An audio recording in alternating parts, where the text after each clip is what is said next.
All right, welcome back here to a Friday edition of the Jordy Culotta Show, as always, brought to you by RMB Builders. Shout out to Shay Dixon. Thanks to him for stopping by and talking some recruiting here on this Friday morning. As always, looking forward to our next guest. It's always great to have him through the studio and catch up with LSU Athletics Director, Baton Rouge native, Scott Woodward, here with us again, back with us in studio. Good to see you, sir. Good morning. Good to see you, Jordy, as always. Thanks for having me. Incredible success in the athletic department. I think, Scott, when you were hired, everybody was so fired up and so amped up because of the life, the energy, the new blood that you were bringing to back to Baton Rouge. Did you anticipate this early of success in some of your moves, bringing in baseball coach, basketball coach, and a couple of national championships early? No, I didn't. I expected success, and I expected good, solid bases to be built, and then good. I like to see incremental growth, but year two for two of our great coaches, and year one, Coach Kelly, just incredible. I mean, really good. But it's expecting and expectations are one thing, and what you're doing. Am I surprised? No. Mm-hmm. Shocked? No. But I knew that they had it in them, and I knew what LSU was capable of and what we are, and I've always believed that. And so I can say it was a kind of a welcoming, slight surprise. How about that? Yeah, I like that. Your track record speaks for itself in hiring coaches. Is there a formula that you look for? Is there something certain that you point out and say, I need to have that? Yeah, there really is. I mean, I always like, it's kind of like your financial advisors look at the stock market, and they always preach that, hey, past performances aren't indicative of the future, but they sure tell you a hell of a story, or as the great history line goes, is that history doesn't repeat itself, but it sure rhymes. And so,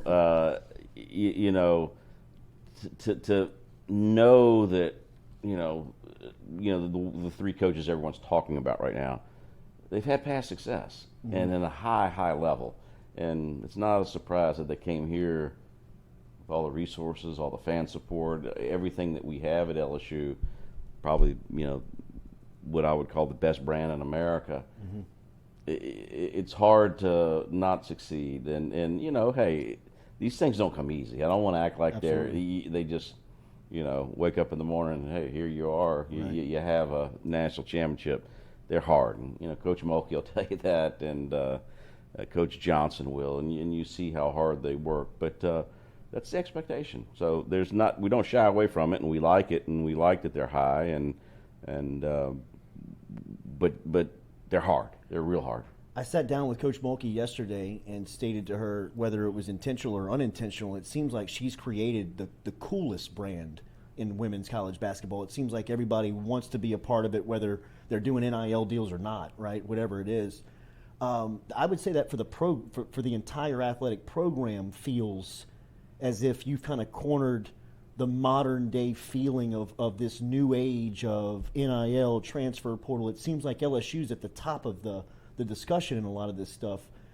Whether unintentional or intentional, how do you get there? Oh, it's intentional. I mean, it's not an accident, Jordy, that you had two key cogs in here today. We have Cody Worsham, who works with me, sitting in the neighboring room, who runs a lot of our stuff and does what we do with our image and how we do it. And Shay's wife, Emily, does a lot for us and works with Cody, and it matters to him. Here he is in the doldrums of the summer. I'm saying, what are you doing here, dude? They love what they do, and that's the key, and that's the beauty of working in this department. Everyone really enjoys it, and they're fired up about it. And the biggest aha moment for me on that front, Jordy, was, and I'm escaping on the young man's name, but we had a creative guy in football, and freaking USC recruits him. L.A., the sports capital, the entertainment capital of the world, is poaching people from Baton Rouge. Like, boy, we're doing something right here, you know. So, and we didn't miss a beat, you know, and that's the good thing, and I'm proud of that fact. Yeah, absolutely. Jay Johnson, what he accomplished, you know, you've seen great baseball programs up close. Being almost nearly wire to wire number one like he was, and only beating, you know, the number one team that unseated him in the 3-game set the week of the national championship. How will you remember this national championship run of what he accomplished? I think it's that's nearly impossible to do in that sport. Yeah, it is, Jordy, and how he did it. I mean, look, it was a juggernaut. I mean, you know, coming out Kentucky, Oregon State, then Tennessee, Wake Forest, Florida. My God, I mean, you didn't shy away from anyone, It's man. like the 2019 football champion. They played everybody. You just take it straight to them, man. We're coming at you, and here we come. And my best recollection and memory is that Jay never wavered, not for a second. You know, there were people doubting his bullpen, people doubting, hey, we're not hitting the ball as well a certain part of the year. But, you know, we'd see each other and talk a lot, and so just remember, it's time to play in late May and June, and certainly they did. They answered that call. He came in here about 2 weeks after the championship, and we were talking about replacing his pitching coach, who just got another head coaching job. Yeah. Wes Johnson named at Georgia. He hires Coach Yeski from A&M. And he said that he resources you during those times of vacancy and filling, and you told him to keep the circle tight. Yeah. What's that mean? It means get who you want and get who you're comfortable with. You have a system that works and you know what you want to do. Just do it, and you don't have to, you know, go impress and get the hottest, biggest name. Get who you think is the best fit for you and for your program, and that's always the case. And I give them, you know, just to make it clear, I don't get in their business. If they ask me, and I'll tell them. Same with Coach Kelly. If I can add value, Coach Mulkey, any of them, any of our coaches, if I can add value, I'll do it. And they do ask me, and we talk a lot, and it's really on a frequent basis. So I don't come in and have these annual year in review meetings, you know, like check the box and do. It's like, no, I'm involved in when they can use me and my experience and I can add value, I'm happy to do it. Sure. How relieving is it to have the basketball stuff behind you, have the ruling, Yeah. and what was that process like? You know, Jordy, this program had, everyone calls it the death penalty. It's worse than the death penalty, with the cloud hanging over it as long as they can. And look, not here to blame the NCAA or anyone else. We can blame a lot of things, but it was too long. You know, it was just too much, too long, and it hurt the program long term. And so, you know, we've got to be, as an administration, supportive and patient about rebuilding this thing. You know, Coach McMahon likes to call last year 0, and he's in year 1, and we'll figure it out, and he'll figure it out. He's a good coach, a good man, and he'll do it the right way. But to your point, it is a huge relief to have this behind us, and thank goodness. It was a grueling process to watch, and it was, you know, not fun. Yeah.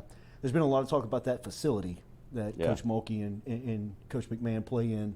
What's the future of it? Yeah, but, you know, for fans that don't get to travel a lot to other venues, and you know this, Jordy, if it's not the worst, it might be one of the worst arenas in the SEC. Wow. And I don't mean it from, oh God, it's a bad arena. It's not a bad arena. It's just 50 years old. It's outdated. Yeah. Right. Yeah. Exactly. And we haven't done much to it. And you know, you look at, you know, softball, baseball, football, you know, volleyball, and tennis. You start going golf. You go, well, what have you done for volleyball and football? I mean, volleyball and basketball, and gymnastics. Oh, not much. So we're looking at it, and we're looking at it hard. You know, we've hired a master planner to come look at it and come see what we should do and how we should do it. And we're really, really getting going in a long way, and working with our partners at TAF and everyone involved to see what and how we can really create something exciting, not only for our sports program but for campus. You were here at the start of the golden age of what football experienced, right at the start of 2000.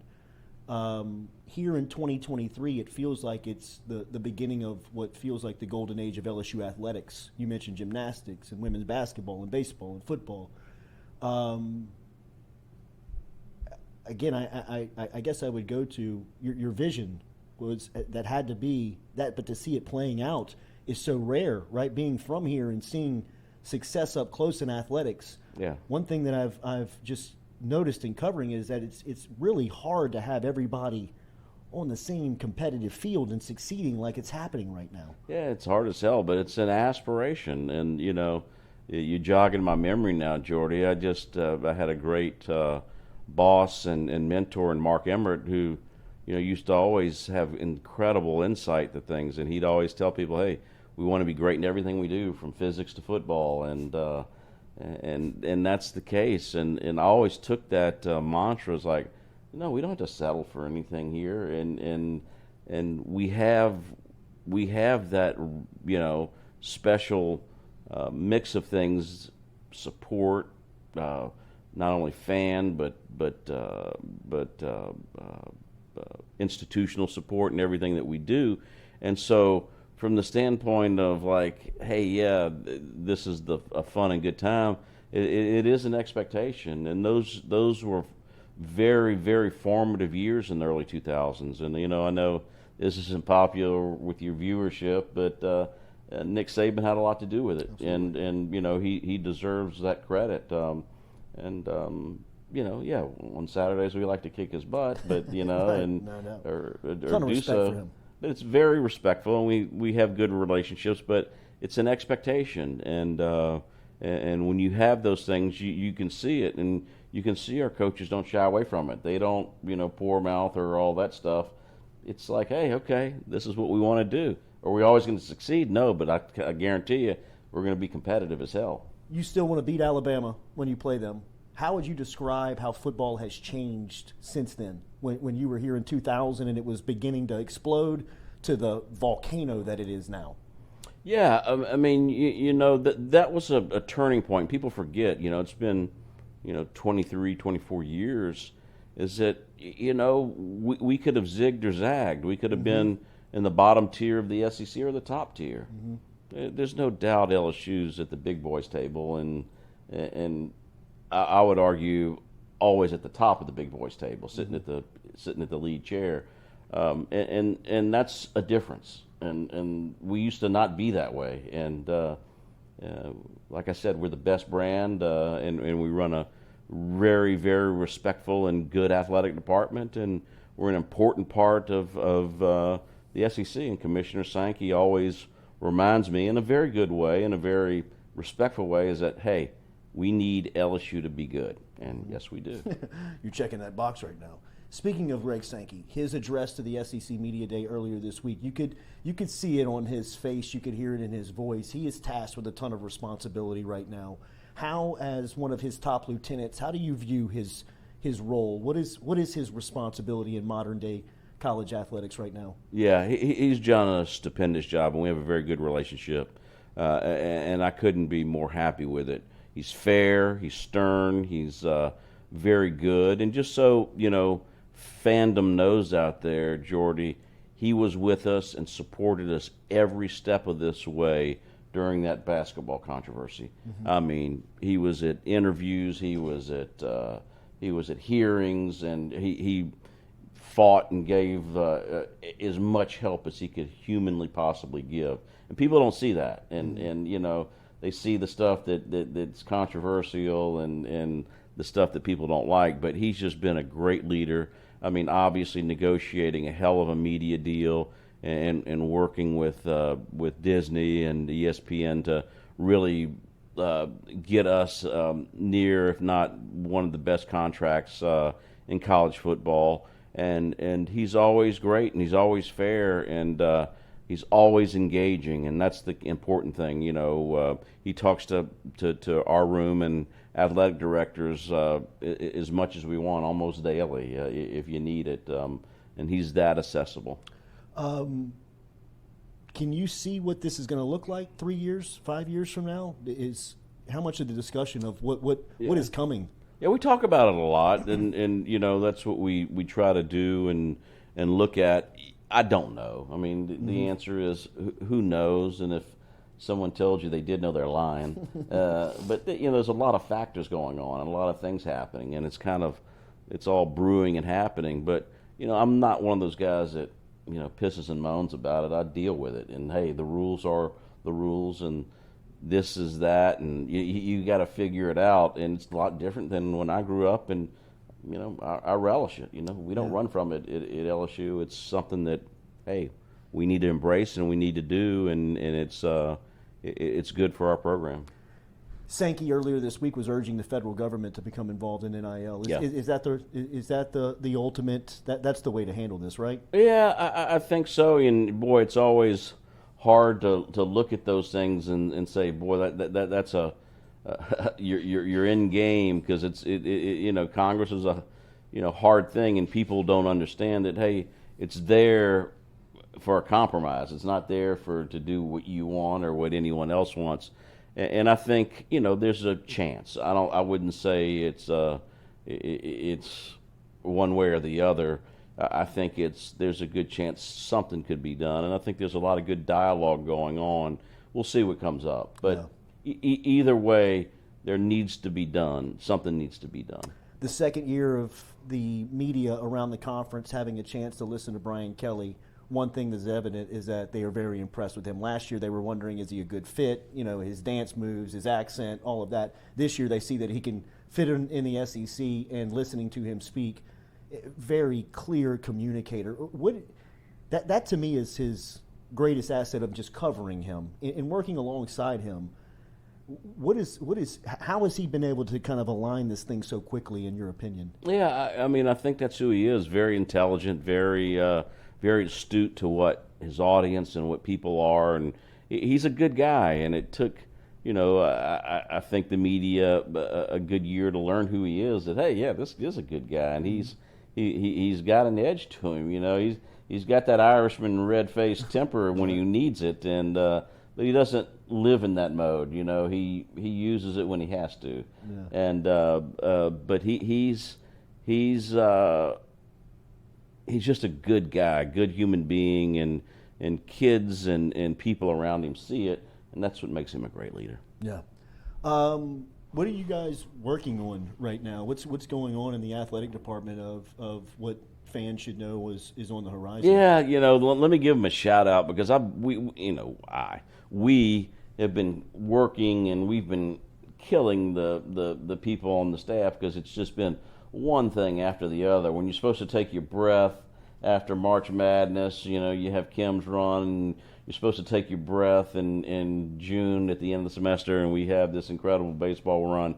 Yeah. The guys are running on fumes, and I hope a lot of them are getting on vacation this week and next, and get ready for the big football push, because it's that time of year. It's coming in a hurry. So it's just more of the daily, chopping wood, grinding, and doing the things we can do to help our sports and support them, and our student athletes get better, and frankly win more championships. It's not what you did, it's what you're doing. Yeah.